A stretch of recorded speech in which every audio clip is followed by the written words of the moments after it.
সুপ্রভাত বন্ধুরা, সরস্বতী পুজোর প্রীতি শুভেচ্ছা ও ভালোবাসা সবাইকে। এখনও ভালোভাবে পরিষ্কার হয়নি, অন্ধকার আছে কিছুটা। আমার হাজব্যান্ড চলে যাচ্ছে বাজার।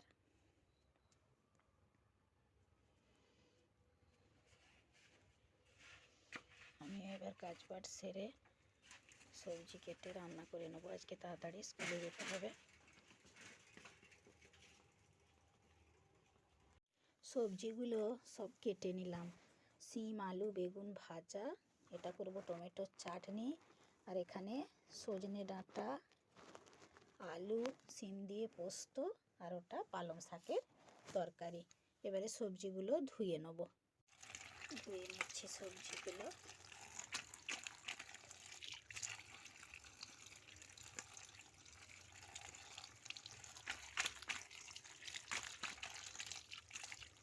এই একটু পরিষ্কার হয়েছে, আলো দেখা দিয়েছে।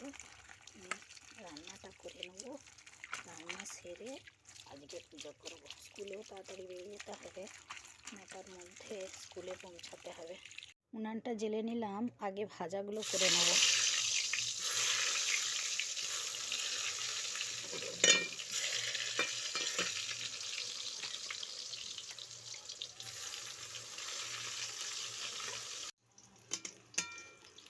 টেনশনও হচ্ছে, সময়ের মধ্যে রান্নাটা সেরে নিজেকে রেডি হয়ে বেরিয়ে যেতে হবে স্কুলে।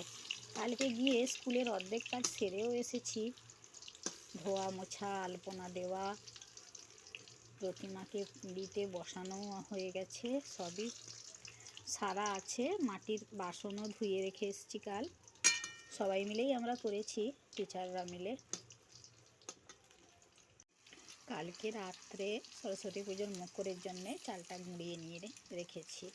প্রত্যেক টিচারই কিছু না কিছু দায়িত্ব নিয়েছে। আসলে কি বলতো, বাচ্চাদের স্কুল তো, বাচ্চাদের ওপর দায়িত্ব দিলে তো তারা আর করতে পারবে না। বড়দের স্কুল হলেও হতো।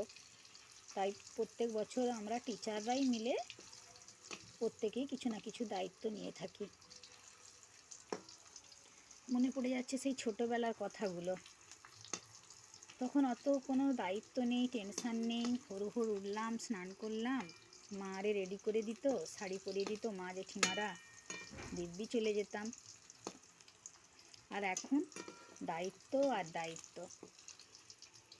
স্কুলে পুজোর পরে সব স্টুডেন্টদেরকে প্রসাদ বিতরণ করতে, সব গুছিয়ে বাড়ি আসতে কতটা বেলা হবে তাও তো আগে থেকে ভাবা যাচ্ছে না। তবে দুপুর তো হবেই, 1টা তো প্রায় হবেই। তাই অত বেলায় এসে রান্না করব, তাই রান্নাটা সেরে যাই। আর দেখো, তোমাদের সাথে কথা বলতে বলতে আমার ভাজাগুলো সব হয়ে গেল। এবারে বসিয়ে দিলাম পালং শাক। পালং শাকে একটু জল ঢেলে দিয়ে গ্যাসে আমি ডালটা বসিয়ে দেবো। সব রান্না কাঠের জালে করতে গেলে নাহলে অনেকটাই দেরি হয়ে যাবে। এবার কিছু টুকিটাকি কাজ সেরে নেব। জামা কাপড় ধোয়াধুয়ি করে নেব। পালং শাকটা নামিয়ে নিয়ে বসিয়ে দিলাম ডাঁটা, শিম আলুর পোস্ত। আগে কষে নিই, তারপরে জল ঢেলে দেবো।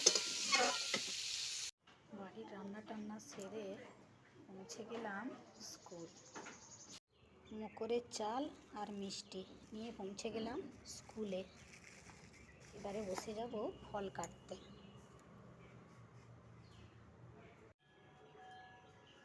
কালকে সব আলপনা আরে দিয়ে গেছি। বাসন টাসন ধুয়ে স্কুলে এসে বসে গেলাম ফল কাটতে।